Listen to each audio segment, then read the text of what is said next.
Alors, petit moment de réflexion.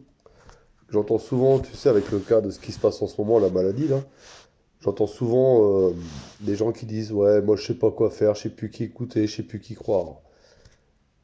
J'ai envie de dire, suis ton instinct, je sais pas moi. Enfin, petit exemple, t'as un petit problème avec ta voiture.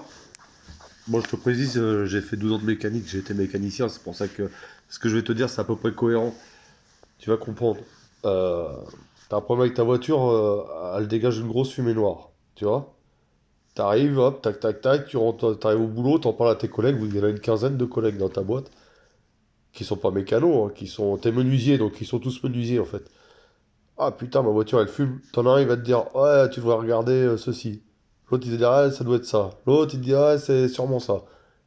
Et puis c'est ça, tu vois. Bon, les 15 ils te donnent des trucs, voilà, plus ou moins les mêmes versions, pour eux, c'est ça. Toi, tu te dis le soir, bah tiens, je vais rentrer, je vais m'arrêter chez le concessionnaire. Le concessionnaire, tu tombes sur un mécanicien qui travaille là-bas depuis 20 ans, qui est dans la marque depuis 20 ans, qui connaît la voiture sur le bout des doigts, qui a été déjà reconnu par l'enseigne comme étant un des meilleurs mécanos du moment. Voilà, le mec, tu lui parles de ton cas et te dit, voilà, ta voiture elle fume noir, c'est soit tu as un problème d'injecteur, soit tu as un débit de gasoil, ou éventuellement tu peux avoir le FAB de boucher, le catalyseur, tu sais, qui est encrassé, qui fait des fumées noires. Voilà, il te dit ça. Donc toi, tu te dis, ouais, bah, je sais plus qui croire. Le mec, il me dit ça, mes collègues, ils me disent que c'est ça, l'autre, il me dit que c'est ça. Je sais plus qui écouter. Je sais pas, réfléchis 2 secondes. Moi, je fais confiance au mec qui est dans la profession depuis 20 ans, tu vois. Je me dis, le mec qui est mécanicien depuis 20 ans, bah, il doit sûrement mieux savoir de quoi il parle que mes collègues de travail qui font de la menuiserie et qui bricolent même pas le week-end, tu vois. Enfin, bah, c'est logique, quoi. Après, ça peut marcher pour plein de choses.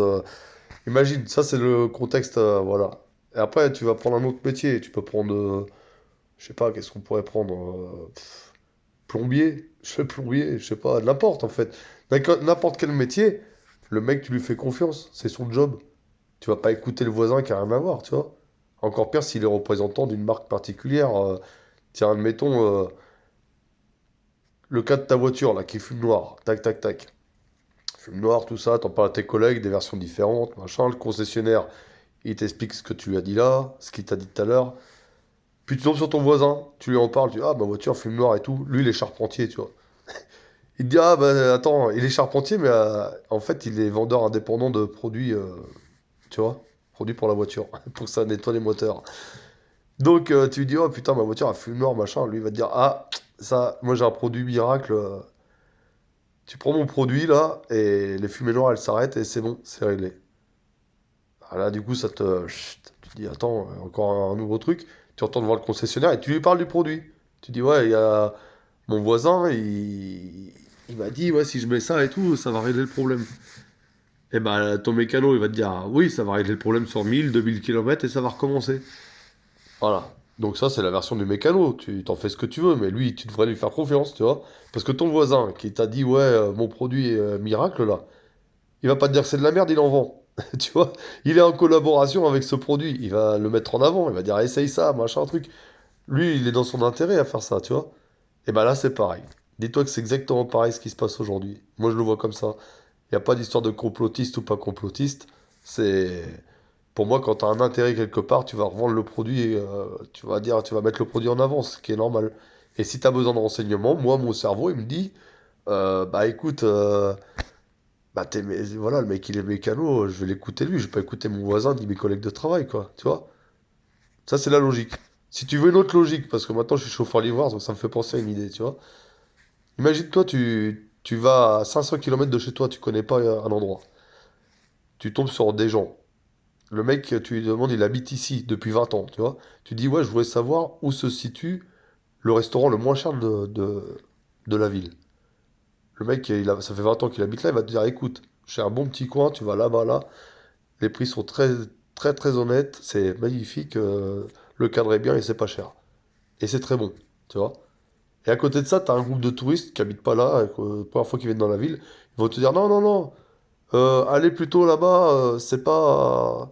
Allez plutôt chez machin là-bas. On y a été ce midi. On a très bien mangé et tout ça, c'était très bon. Et le mec, il est à côté. Il entend. Il dit oh là, surtout pas. Lui, il a déjà eu des histoires il y a quelques années en arrière.